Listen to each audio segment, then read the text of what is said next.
So what's up mga kabubuyog? Once more, it's your host Jai. And of course, today is another day para puntahan yung apartment natin. Dahil nakapag-paint na kami nakaraan, ngayon naman ay lilinisan na po natin para naman makapag-transfer na tayo ng gamit sa bagong apartment. So, ang gala pa sa inilihan ng mga pinagsasabi ko. So, keep on watching mga kabubuyog. Bye for now!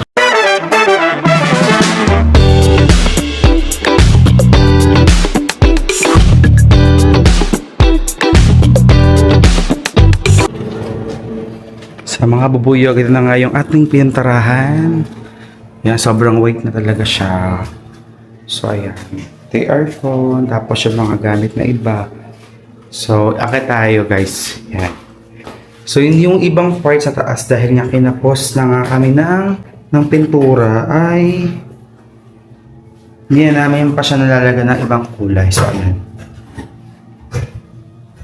So, let's ganyan siya guys. So, ito guys.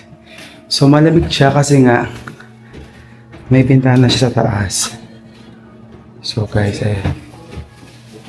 Yo, let's go. So, mag-start tayo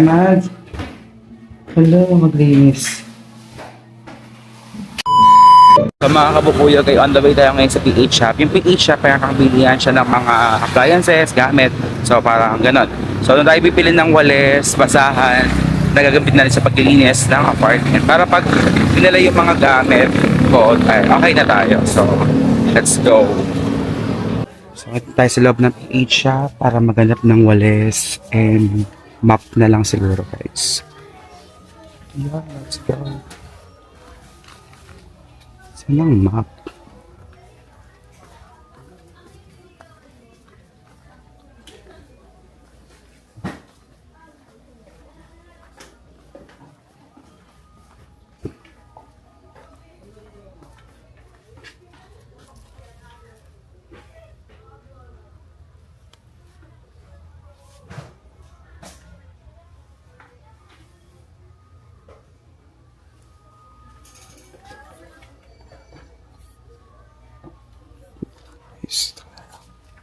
Ito na lang. Tapos, map natin.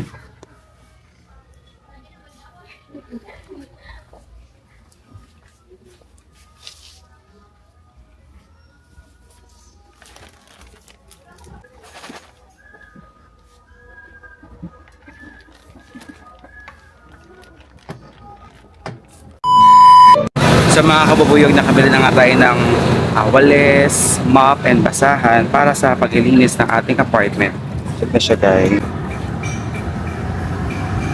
Sa mga kabubuyog, sir, tayo maglinis ng ating apartment. Let's go.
A few moments later.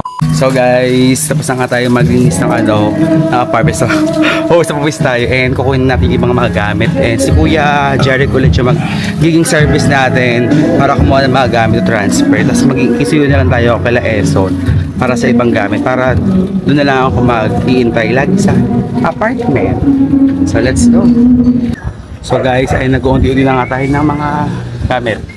So, the good thing naman ay naka deco box ng mga gamit natin. So, yung mga gamit natin guys. So, hahakotin natin ngayon lahat para isang paguran na nga lang mga kabubuyog. So, makapag-ayos na tayo. And makapag-focus na rin tayo ngayon sa ating event sa mga sunod na araw.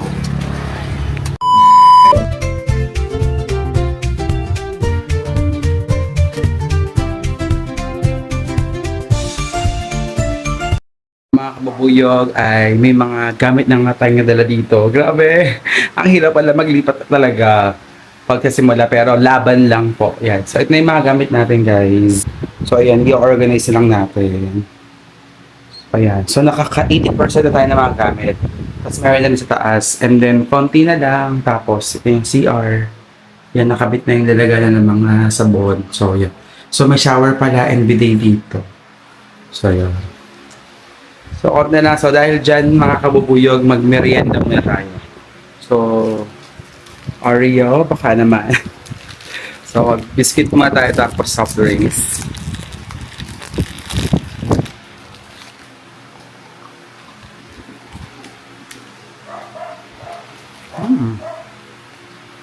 Medyo, ano na, kasi na ako kasi nga, 80% na yung mga ginagawa natin, matapos na tayo.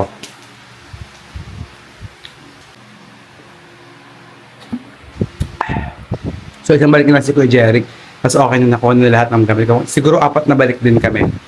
So, yun guys. Sabi ko na kayo sa paglilinis dito. Then, ano na, sobrang busy na talaga. Organize ko na to. So, bye for now.